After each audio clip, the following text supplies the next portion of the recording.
What's up? What's happening? You're listening to another episode of Tu Tia Bruja. I'm Bex Carlos, your designated Tia Bruja, working through shadow work. Am I right? It's hard. It's really hard. I'm fortunate enough that I have worked past most of my inner child stuff, which was a lot of you're scared, you're confused, you're being criticized or critiqued for something you can't control, your background, your ethnicity, the foods you eat. Not that that wasn't hard to work through, but now we're talking to teenaged Bex, right? It's been really hard in my early 30s, to start processing a lot of my teenage trauma and a lot of my unresolved teen emotions. But I realized that I'm also like in the safest place to do that. It's far enough away. I don't care enough about that stuff anymore. In the sense of talking to a lot of those people, that for the longest time, the issues, the qualms, the whatever, it just felt like this big elephant in the room because we were all still friends, or I cared what they thought about me, or vice versa. But I feel now we're so disconnected enough that I can process a lot of my hurt and frustration that came from a lot of people around me, specifically myself, because it's like people treat you the way that you allow them to treat you. And I think that that's the hardest pill to swallow, is like you just sat there and took it. And it's also so healing. It's so healing and it's so rewarding to be like, it's okay, we're safe now, like we don't care. There's something so amazing about becoming this 30 plus meat suit, with a soul that is trying to gain enlightenment. Because I feel like I have become a feral version of that childhood self, that teen self, and now I have the disposable income and I am my own person. And so nobody can tell me no, or you can't do that. And it's a really powerful feeling. And in processing a lot of my stuff, right? A lot of that shadow work. I was someone who I went to a lot of concerts. Friends were all musicians, so I was constantly at a basement show, at a concert, at a venue, at a gig. Like that was my life. And it's not that hard to understand why I worked in radio, because being around musicians and musically creative people was something I was so accustomed to. But it has its ups and downs, right? I realize now in hindsight that my friends were my friends because I fed into their glasses and I supported them and I was there for them, but I asked for nothing in return.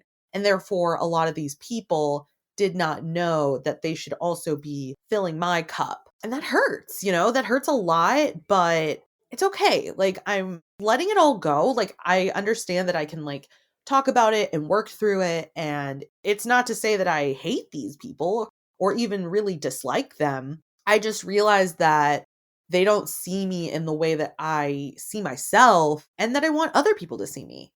Sometimes people are just going to have a certain idea of who you are, and that's never going to change for them. And that's okay. Like there are so many people in the world.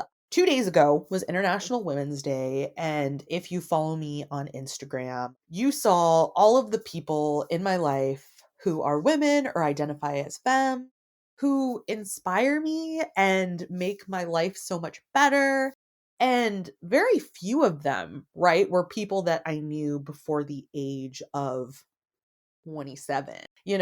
Like my sisters, obviously, they've become really badass women. My best friend, some other really important women in my life, but most of them have been people that I met after the age of 27, and I realize it's because at that time in my life, I was in a very different point, and what I was accepting and allowing no longer aligned with who I was as a teenager.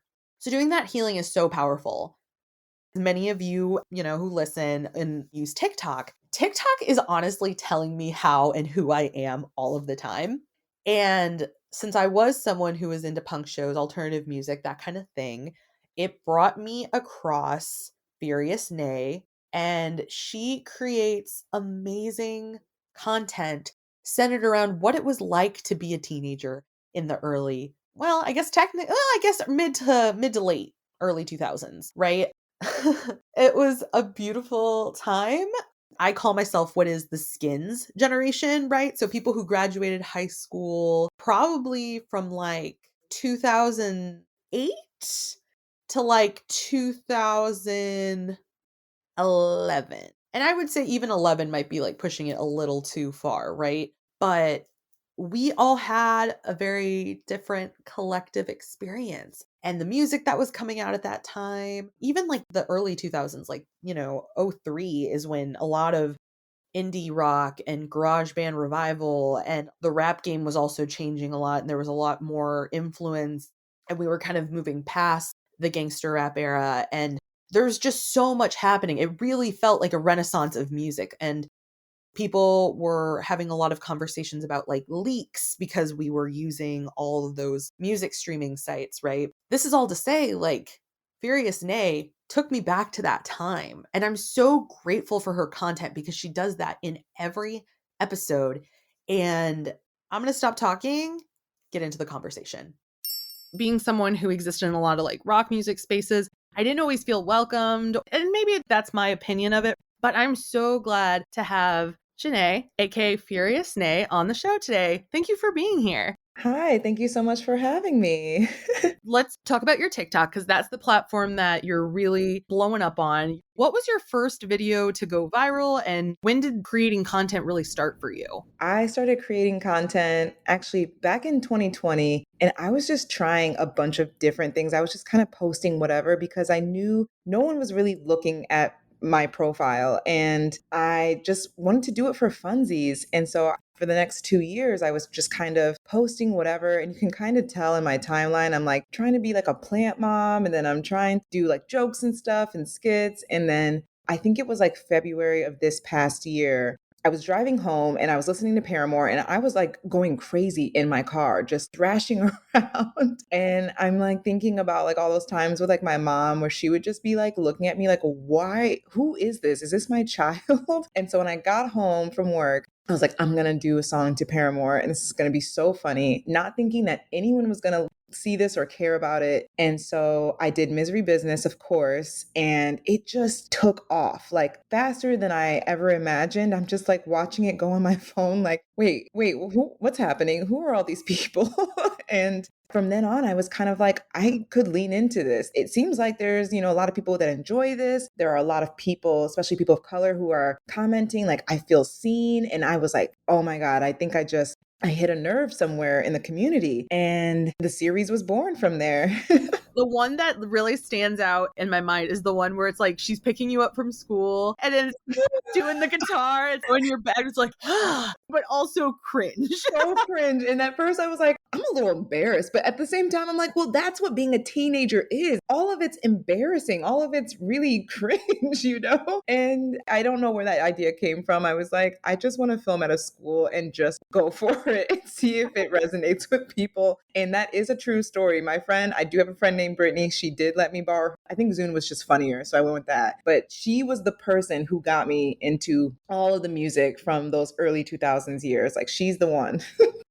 That brings a really good question. Are you more of a Zune or an iPod person? Okay, so I thought about this question just from doing my series, and I always wanted the iPod simply because of the marketing and like the colors, and like I just wanted one because I didn't have one. And then I got a Zune one year, I think for Christmas, and I was like, wait a minute, this interface is way better. I mean, you have way more features, way more options, and I didn't have like a Mac computer in my home. It was definitely like a Windows computer, so it was compatible. And so I'm going to go with Team Zune back then. Obviously, the iPhone is like where I'm going to play all my music, but Zune for sure. You know what? That's fair. The marketing's what got me, because where were you when Walkie Talkie Man was featured on one of the iPod commercials? There were so many good songs. There really were, yeah. They were using a lot of the same music that I was into. So I was like, okay, I'm a sucker for this. I got it. I'm doing a lot of things to fulfill that inner teen because she's pissed. I feel like I've worked through a lot of my kids' shit, but now we're working on the teen. And she wanted one of the big classic ones that could just hold so much stuff. And I'm able to do that now. And I'm like, oh, It's all full circle now. I am the adult I wanted to be. Yes, I know that feeling so well, especially with the freedom that comes with expressing yourself the way you wanted to when you were a teen. And I think that there are some people who were fully able to dress how they wanted to and act like they wanted to and listen to the music without any type of shame or embarrassment. And then there were people like me who were like very closeted with it. In the environment I grew up in, I just did not feel comfortable expressing myself that way. So this series is very therapeutic for me. I bet your inner teen is so happy. Oh, yeah. Did you ever feel uncomfortable? Was that sort of an issue more closeted as far as like music and stuff? Did you feel it was uncomfortable or unsafe, or did it just not feel like a space you wanted to be in? It was definitely a space that I wanted to be in so badly, but it felt like number one, I didn't really know too many people who were like me when I was growing up, especially in middle school. Like it was, you would see a lot of like white kids that were into Korn and Slipknot, and I didn't see any black people that were into that. And maybe they were, and they were closeted just like me, but it didn't feel accepted. It's also very compared to devil worship in some people's families. And, I just knew I could not bring any of that home. Yeah, it just took a lot of time. High school was a lot better. I went to a really, really big high school. Majority of the kids there were Black and then Hispanic. And then I think we had Caucasian kids after that. But yeah, I just felt like there were more kids that were okay expressing themselves. Like we had a good number of Black goths. So I was like, it's on. Like, I'm about to get in here. Like you said, you can feel like you're not really welcome or people aren't going to accept it. J. Allen Cross, who wrote this book called American Brujeria, has this term that he uses that I've just like adopted as part of my normal vocabulary. And it's the liminal space, because you're not necessarily finger quote enough for one and you're not necessarily finger quote enough for the other. Was that like something you ever sort of experienced once you did kind of find yourself in these spaces? Yeah, yeah. And it definitely extended outward outside of music as well, because I was also an athlete and I played volleyball. So oftentimes I would find myself in a lot of just white spaces and never really feeling like I belonged. And so that was like a constant. So being, amongst my Black friends and family and trying to be Black enough for them, especially like my cousins in Detroit, like they did not talk like me. And they actually made fun of me a lot for how I spoke. And then you would dip to the other side and you would hang out in these spaces where there aren't a lot of Black people, or they're just people who would look at you as if, oh, like I didn't know you were into this type of music, or you shouldn't be listening to this type of music. You should stick to R&B and hip hop, that kind of thing. I never really felt like I belonged in either circle. And that was really hard. And sometimes I feel like I face that today. And then I have to remind myself I'm a grown ass woman and I can be anywhere I want and feel comfortable with myself, That doesn't mean it doesn't sting to feel like rejected by. Oh, yeah. Actually, I experienced cousins making fun of you thing for how you speak. That hits. On my mom's side, I'm the only American cousin. So, I got a lot of shit for how I spoke and my accent and not being American enough and not being Mexican enough. And I feel like that's one of those things of the liminal space and not feeling enough is a lot of people experience it. And I feel like there's so much medicine in being able to talk about these things and just being able to like understand. Yeah, absolutely. Like when I first moved to Texas, one of my first really, really good friends, my best friend to this day, she's Colombian and she moved out to LA from Dallas after high school. She went to pretty much an all white high school. Even though she grew up in an environment where her dad mostly spoke Spanish to her and she was fluent in it, she had like a different way of speaking. And so her and I actually, one of the first few conversations we had was just like not feeling like we belonged in our backgrounds. And we both found out that like we both would code switch a little bit when we got around our own people. I don't know if you do that too. Yeah. I just think it's so funny. And I was like, I'm not alone. You also did that too. She's like, oh, yeah. It's all like survival mode, like, and Yes. I think that for me, when I was a teenager, music was in hindsight such a way to self-soothe. Like at times where I just felt so much, I was just like, I can just listen to music and escape it. And it truly was like my sanctuary. Agreed. I think it's therapy. I think it's medicine. I think it's something that can absolutely heal you from the inside out. And it is definitely my first love. Yeah, me too. See, I was really fortunate. My first concert was when I was 8 years old. How old were you when you went to your first concert? So my first concert was actually, I was in fifth grade. on a Disney trip with my mom. And she's a teacher. She's retired now, but she used to go on these teacher conventions and they would send them to different major cities around the country. And one year they chose Orlando. So she's like, well, let's make a vacation out of it. We're all going to go. She brought me and my brother. And for the teachers, they brought in Mary J. Blige. Like, that was my first concert ever. And blown away, as you can imagine, like 90s peak Mary. Amazing. Okay, that's a pretty good concert. What was your first concert? The Spice Girls. Oh, God. I'm so jealous. Basically, I manifested it. And I think that that's cool because, like, sometimes little kids can manifest things when they really want. And it's so cute that we don't think about it as that, right? Because Yeah. I watched the Spice Girls movie. And from the time I watched the Spice Girls movie, I was hooked. I watched that like every day after school or sometimes before school if I was getting ready, and for like a year. Same. I'm a little salty, till this day that Ginger left, but it's fine, whatever. We'll never get over it. So I got to see them sans Ginger, but I did get to see them one of the best times I've ever had. And I remember seeing a drag queen for the first time and being like, Daddy, what's that? My dad just looks me straight in the eyeballs and was like, Rebecca, sometimes people are just gay.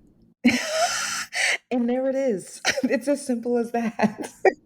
How simple it could really be to talk to children. Absolutely. That's an incredible response, honestly, because it doesn't really warrant why or how or when. It's some people are just gay and that's it. That's all there is to it. I don't know. I think that we need to give children more space to just be curious, treat them not necessarily like adults because that can be like, damaging, but, talk to them like they are humans because they're just little humans. Absolutely. And they're a lot smarter than we think, even at their young age. Like some of them, like they just, like my niece, for example, she is so in tune to what's going on. She is like a major sponge and she just understands the world at like 4 years old. And I'm like, you have been here before. Your spirit, this is not your first time here. Like, it's gotta be. Like, okay, I love that phrase, like you've been here before, but I'm also like, what a way to tell a child all their serotonin is gone so early in life. That was a really good first concert for you. Was there a particular moment when you were more of a teenager when you started to maybe go to concerts by yourself? It was just really fun, but maybe like in hindsight, you're like, that's a little cringe that it played out that way. it's interesting because like I have this vague memory of going. I'm from Lansing, Michigan, and in Lansing we have a festival called Common Ground. I'm not really sure if they still do it. I'm sure they do, but they had, I don't know, do you remember the band The Calling? Yes. Mm-hmm. So they were coming to Common Ground, and I just remember their hit song coming out, and my mom, she like brought me and my friends and was like, okay, me and your dad are going to go over here, you go see that band or whatever, and then we'll meet back. And that was like truly probably the first concert or like show that I was like, I want to go see them and blah, blah, blah, like, without my parents. And then I would like to say after that, I was a huge NSYNC fan, never got a chance to see them, and then quickly got overtaken by B2K. So I went and saw them and Lil Bow Wow in Detroit with like my mom, my best friend, and her mom. And that was like the first show that I like begged to go to. I was like crying and demanding to go and see them. So like my first rock show really didn't happen until I was probably in high school. That didn't happen. I'm trying to remember like who the biggest person I saw. It was a band called The Audition. I'm not sure if they're still together today. I loved this band so much. I was convinced like me and the lead singer had seen each other. Okay, so we're going to be together, right? Like we're falling in love. But that was probably like my first rock show. We had tons of like local bands, like one band called I Eat Glue. They were like these high school dudes from like this neighboring town of mine, and everyone was in love with them. They were all hot. They all had something to offer. It was just a crazy time.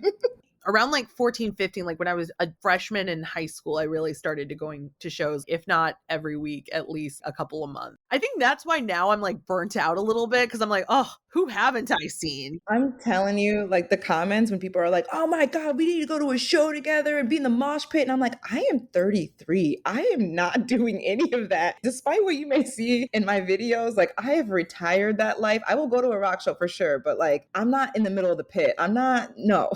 It's a lot.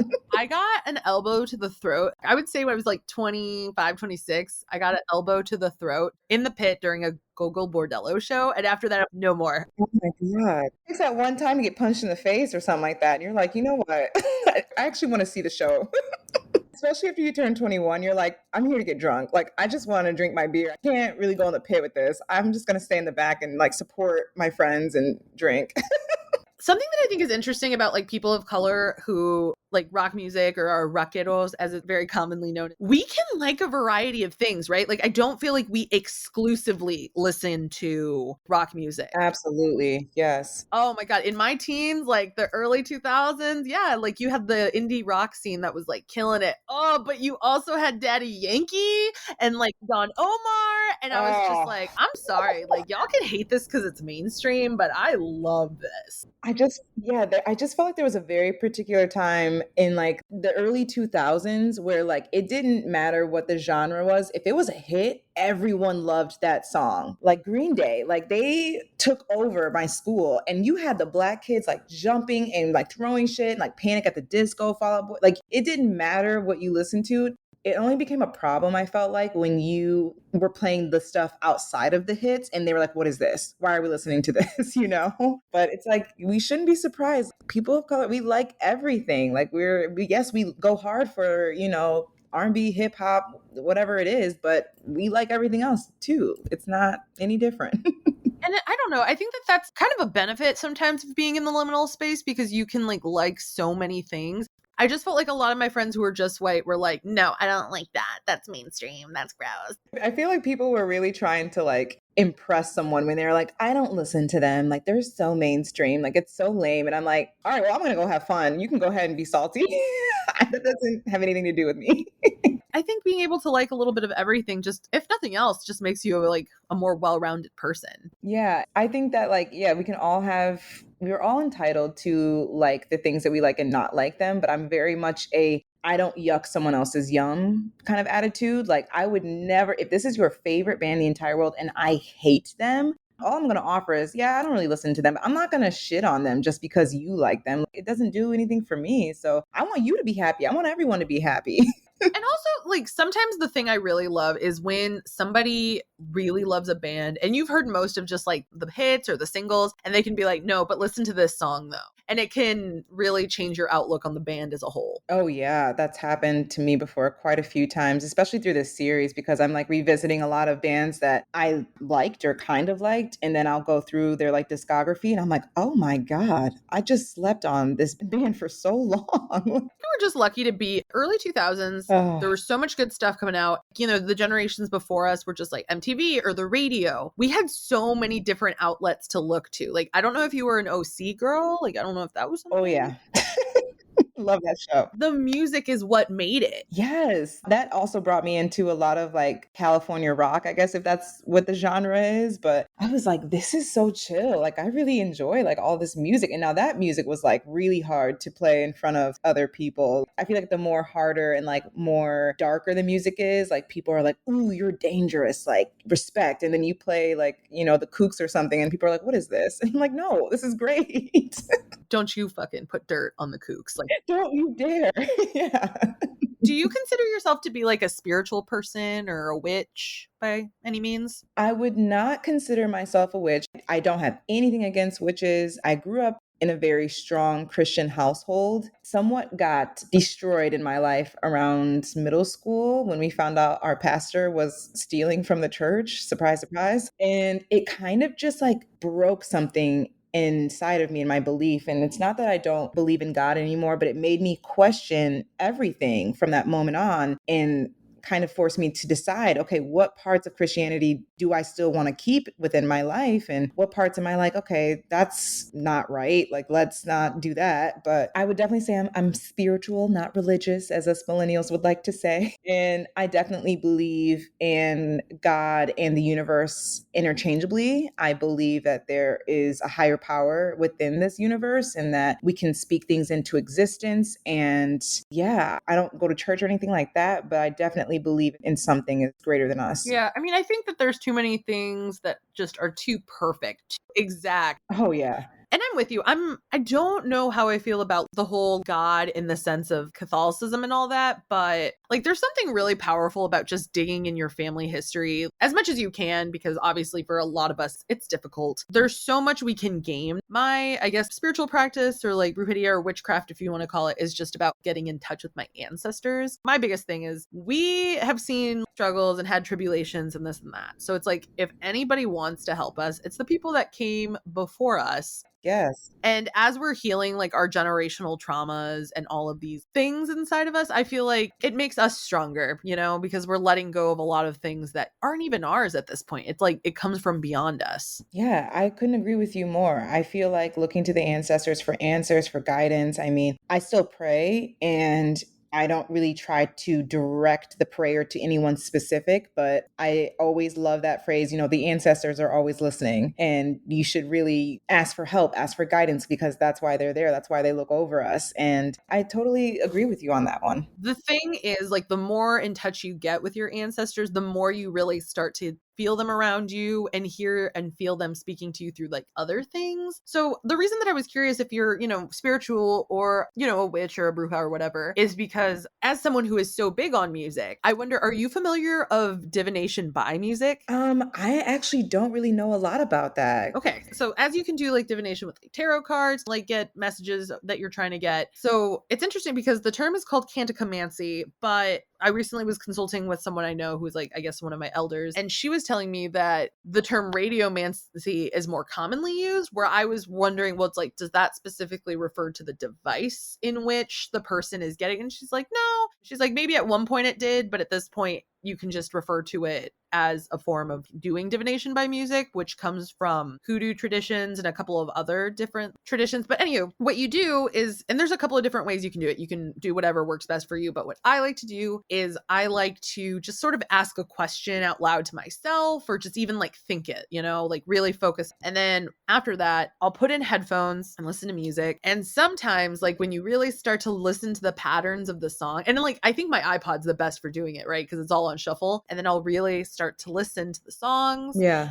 And sometimes it works in a couple of different ways. So sometimes just like the wording in the songs will make me think of a specific thing. We'll be like, that's my answer. Or I'll listen to a song and I'll know it's specifically reminding me of one person or like whatever, because it's like, oh snaps, there are all these memories I have with this person because of this song. It really comes down to like what works best for you and like how good you are at noticing signs. Because the thing is, words are spells, so songs are spells. Sometimes just having that information, that wording come to you is just like, oh wow, this helped solve something within me or answer the question that I had. Does that make sense? No, it absolutely makes sense. It's interesting because I feel like when I listen to music, I'm not sure if this is actually a scientific thing or not, but I feel like people are kind of divided into two different categories when they listen to music. And there are people who listen to the lyrics first, and then there are people who are listening to the instruments and they're listening to the composition and the melody and the chorus and all of that stuff. And I seem to follow into like the latter part of that. Like sometimes I have no idea what a song is even about until I've listened to it for like the 10th time, or I'm trying to like learn the lyrics to it. Oh my, this song is so good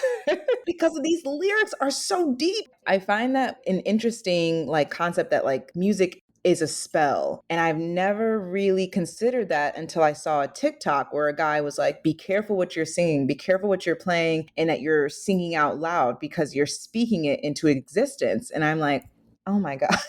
I'm thinking about all the songs that I've listened to in the past, screaming at the top of my lungs. And yeah, I guess like the way I've always really treated music was just through healing, and just having the lyrics either come to you and apply to your life in a way that you just feel like no one else understands you, and knowing that there's other people who love this song because they're going through the same thing and they might understand you, or just having a certain melody or a certain tone or key be somewhat healing within you when you're feeling sad or when you're feeling upset. And that's why I was so attached to rock and metal and screamo and punk, because, as teenagers, obviously we're very angry people. And it's that drive that really helps us heal sometimes. I would like to look into more of what you're talking about, though, as far as like having that song show you the way, kind of, or you're like, oh my God, I can't believe I didn't notice this before. It really can be something super powerful. I feel like most music that I'm attracted to, it's something in the actual instruments that I'm like, this kills me. I mean, you have other bands that will like have like some of the best lyrics, and you're like, I don't really like the song that much, but I love what the messages, what they have to say. And you just appreciate it all for different reasons. And that's why I think it's so subjective. Like people will be like, this song sucks. And I'm like, well, what sucks about it? Are you listening to the drums? Are you listening to the percussion right here in this moment? You know, so I just love those kind of dialogues. You know, at the end of the day, I think that people should just like what they like, be better about not yucking people's yum, especially in the music community. Like, I feel like not as only as someone who really loves music, like I used to be a radio personality, I've just been around so many people who enjoy music. But the thing that I kept running into a lot of the time is anytime that you would tell, especially like a lot of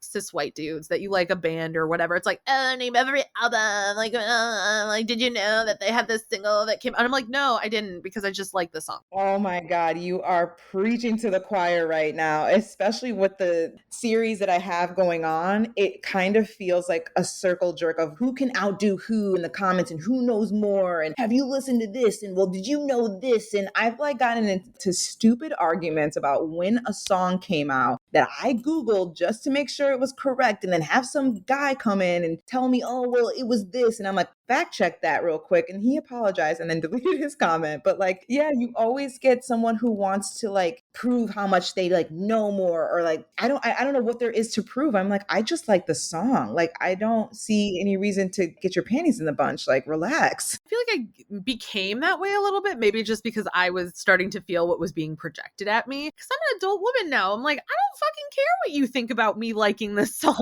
Hell yeah, absolutely. I'm just like, it's music. Because people, they'll ask me for certain artists, they'll do like a request. And sometimes I'll indulge, especially if it's an artist that I love and I grew up listening to, or sometimes I'll do it just because people love that band or that song. And I'm okay with that. But I'm like, I'm not really going to do any artist that I didn't listen to at all, or I don't know at all, just because I don't know them. And then I'm going to have to sit here and face a bunch of people who are like, well, now you're a poser. And I'm like, well, I just want to make people happy. I just want to perform. Just let people put on a show if they want. Jeez. Yeah, like we don't have to look too deeply into why I'm doing this and all the history about the music. Let's just listen to the song and then swipe. Yeah, that's literally all it has to be. You don't like it, just move on. Final question. Yeah. Have you had a concert lineup that just really, we were like, I have to go to this? That just seemed like your ultimate lineup? If not, what would be your ultimate lineup? I went to Bonnaroo, I would like to say maybe 2019 or maybe 2018, and there was this lineup, and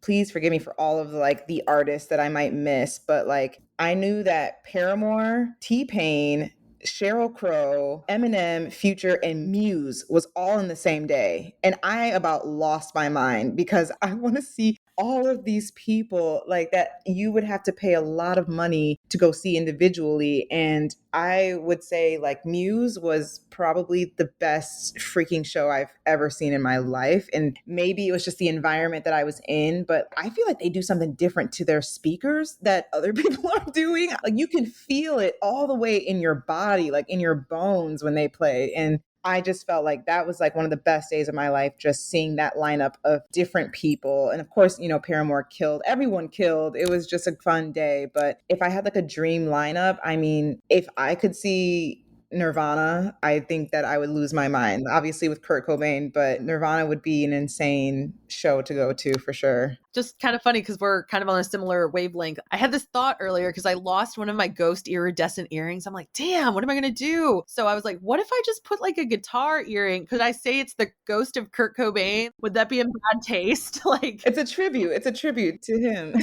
As long as there's no like negative connotation to it, I think it's perfectly acceptable. I mean, he loved his He fans. really did. He was such a water sign. And it's funny because I've looked at his star chart before and it's just like, oh, poor sweet baby, you didn't have a chance. There was so much Pisces and Cancer and Scorpio energy in there. It's just, Oh man. he was just a very mysterious, emotional guy. And I remember recently I was listening to a podcast where they were talking about how something that really impacted him, because obviously he had some substance abuse issues, but he saw a really young fan when he was playing in Rome, like just shooting up. He was just like, fuck, like, is that because of me? And, like, I can't even imagine what it must be like to be a role model to so many people, because that happens, right? Like when you're talented and you're in the public eye and you create content and stuff that people relate to, like unavoidably, people are going to look up to you. Yeah, and I think that like it's not really something that anyone ever truly thinks about or understands the magnitude of when all they want to do is play music. They just want to play music and to make a living off of it. And maybe you want to be, cult status, maybe you want to be mainstream status, but I think it's hard when you're like, I just want to do what I love. And now all of a sudden I'm put in this place where I'm a role model and I can't say what I want and I can't really do what I want because it has an effect on people. And I surely don't want how I would try to treat all of like my issues the same way for someone else to do it, especially someone younger than me. And so I feel for people in that position because it can't be easy because all you want to do is just play music and just get that out there. Yeah. For some people, it's a way of like bearing your soul and just saying all the things you wouldn't be able to say. So it's so much pressure. And I feel like we don't talk enough about the fact that when people shoot up to stardom like that, even, I mean, I feel like with TikTok, right? Like the fact that people can go viral and you get so much like attention sort of out of nowhere, like nobody really prepares you for that, what to feel, what to do, like what's the proper protocol for that. Just as they don't prepare you like how to deal with the fact that you're like, oh, Yeah. I'm on top of the world. The internet loves me. And then all of a sudden they don't, like, and it's gone. Oh, yeah. I get so nervous about that every day. I'm like, I don't even understand what I want because when I was first doing TikTok, I was like, man, I want this one to blow up. It's so funny. And then if you have one that has like some mild success, you're like, ooh, whoa, whoa, whoa, whoa, whoa. Who are all these people? Like, where are these people? These comments are like crazy right now. Like, I'm scared. I almost want to delete this. Like, I don't like all this attention. This is too much. So it's like, I'm loving where I'm at right now. I feel like I have a good amount of followers who I would consider, some of them friends, people that I would love to go to shows with. I try to keep it as a positive environment. Just feel bad for when people like blow up overnight and you just suddenly have all of these people watching you who don't really understand your platform or what you're doing. And I'm sure it's so scary. There's no blueprint for it. Really truly is not. I don't know. I think that like we're all just trying to figure out this way to survive with all of these different things that are so stimulating, and social media takes up so much of our time. So I wanted to share the lineup that I have a lot of regrets. I didn't go. I thought about it a lot. Yes, I would love to hear yours. This is an actual festival that happened that I did not go to. It's called Just Like Heaven Fest. So it was the 2022 lineup. So it was, I'm going to be so frustrated. So Interpool, Modest Mouse, The Shins, MIA, Block Party, Franz Ferdinand, Santi Gold, Cut Copy, The Hut, Oh my God. Wolf Parade playing specifically the Apologies to Queen Mary album, Peaches performing the Teaches of fucking Peaches album. Peaches. I'm sorry. I know. The Cribs, the Ravenettes, and the lead singer of Block Party also had like a DJ set. I can't. I would simply pass out. Oh my God. I fucked so heavily with Block Party when I was in college. Like that was my I loved Block Party. That is a sick lineup. Oh my Wow. God. Okay, so that reminds me, I didn't tell you my dirtbag moment. Oh yes. Okay, I really do cringe about this now in hindsight because it's bad when somebody writes an article about it. Let's go there. Okay, I went with 3 friends and we were teenagers, sophomores, juniors in high school. We got a pretty good spot, like pretty close up to the front. We were in the pit. And the music that Block Party chose as their openers was it just didn't seem like the right fit. And maybe that's my opinion and maybe I'm a little jaded. I don't know. But they had like a group called Smoosh and it was like a girl group. They were like younger. And I was like, okay, this is kind of cool. Like they're giving them an opportunity to open for them. And then it was like this person who had a projector, like one of those projectors that like you would have done in grade school.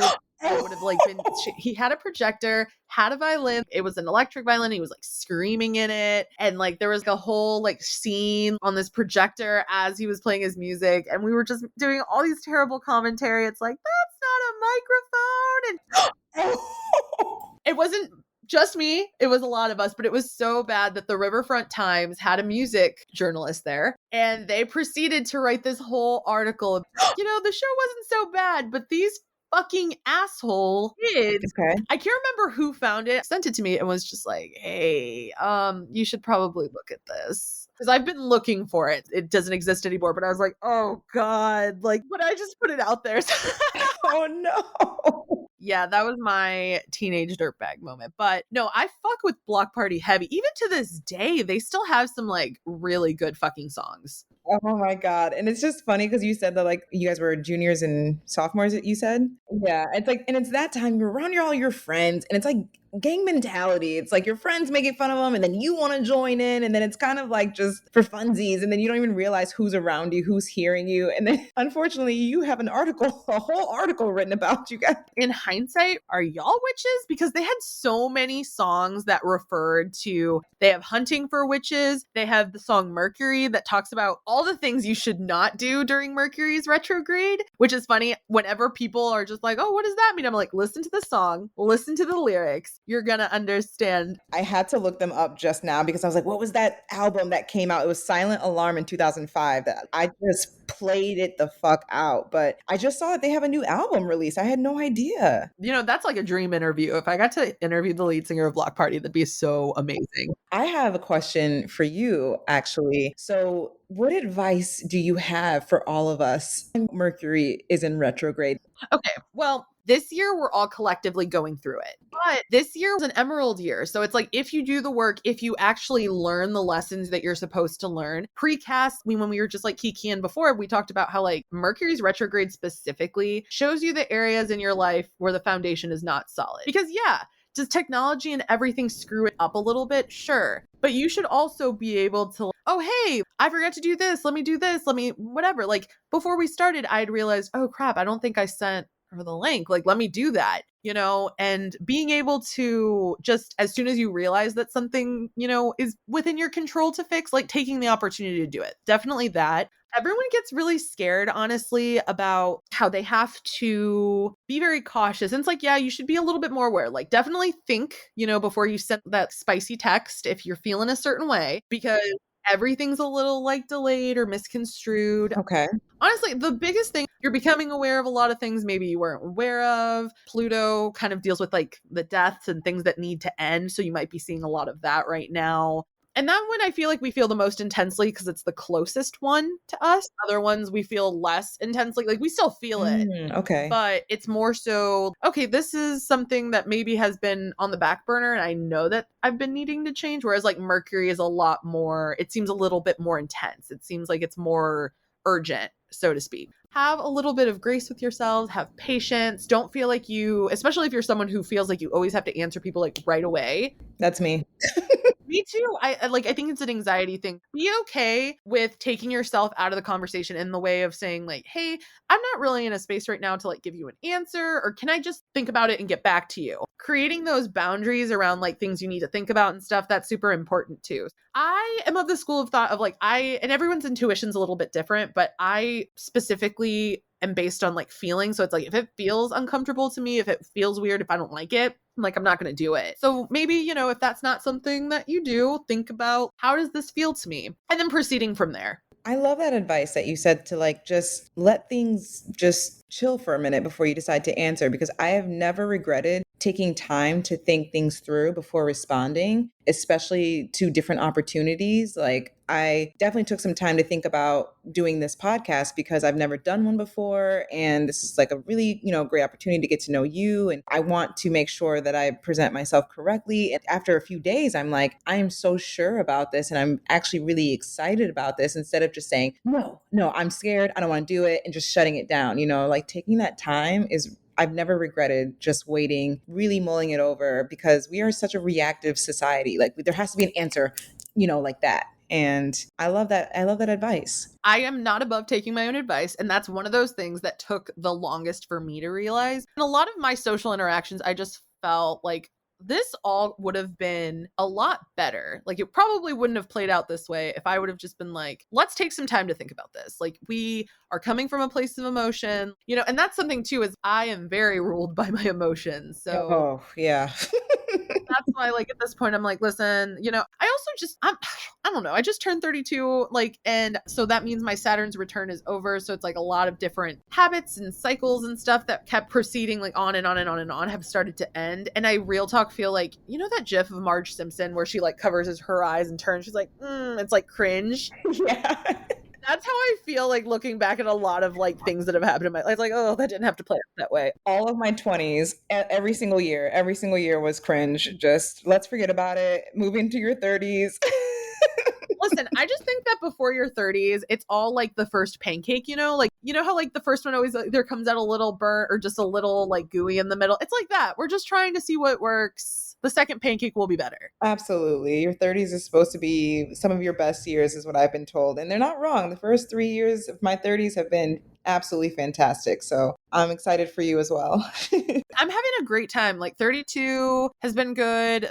I think, like, with any decade of your life, you have ups and downs. You're still, like, figuring out so many things about yourself, but I'm just so much more concrete in who I am, like, unshakable in that way. And I'm just like, Yes. this is an amazing feeling. It's great to feel confident in who you are and what you want to do. Like, I'm thinking about my platform and what I've done so far. And I'm like, I could not have done this 10 years ago. I could not have done this in my 20s because I was just so insecure and so scared of what people thought of me. And then the closer I got to my 30s and just establishing who I am, I don't care what people have to say about me to a certain extent, but it's definitely not.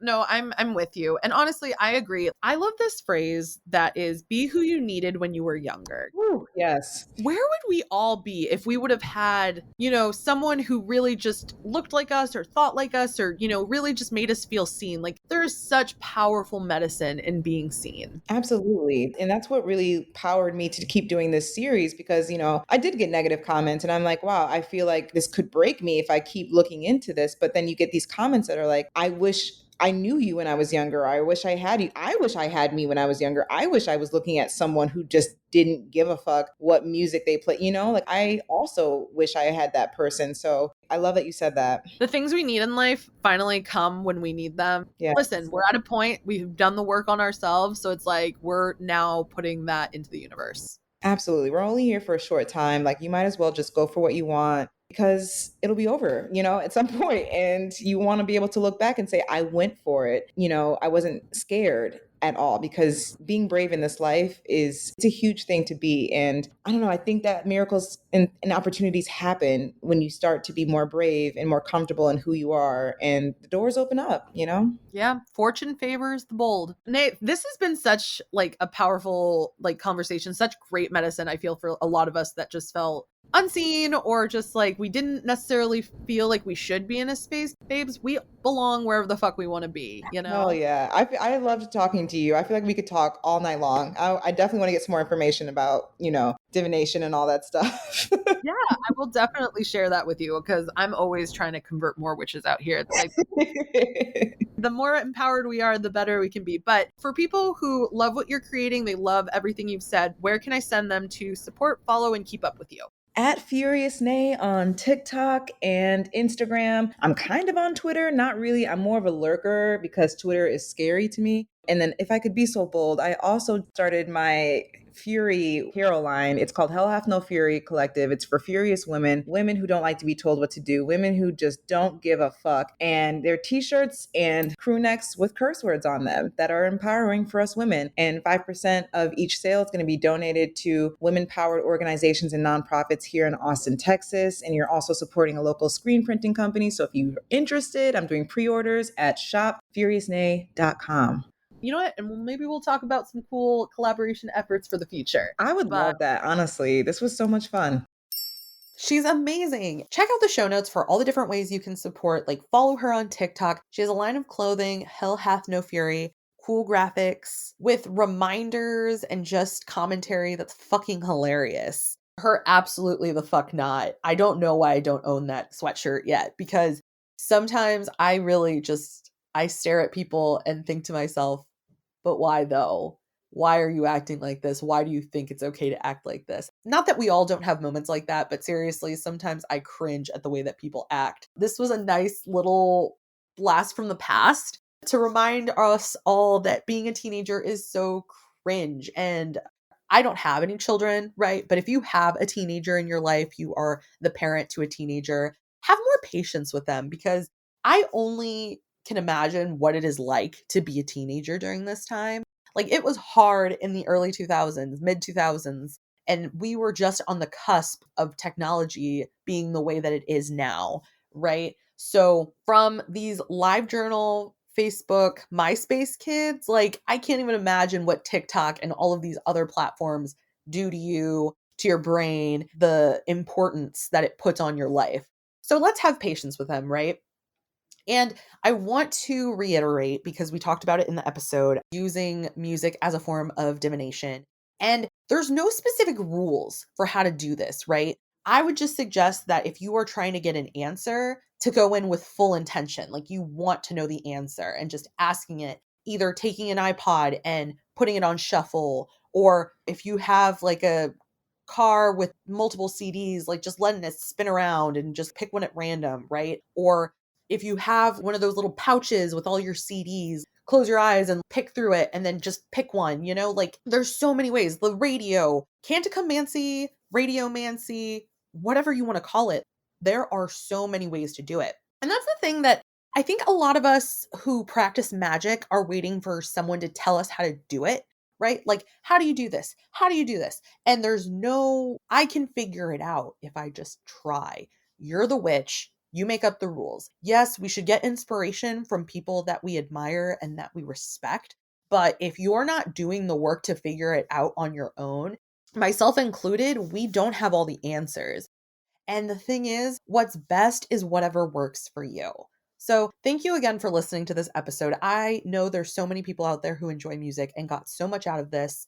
And I can't wait to have more episodes to help talk about our inner teen and that little bitch that's trying to get out, with all of those uneasy and vulnerable feelings. We're going to liberate them. Just you wait.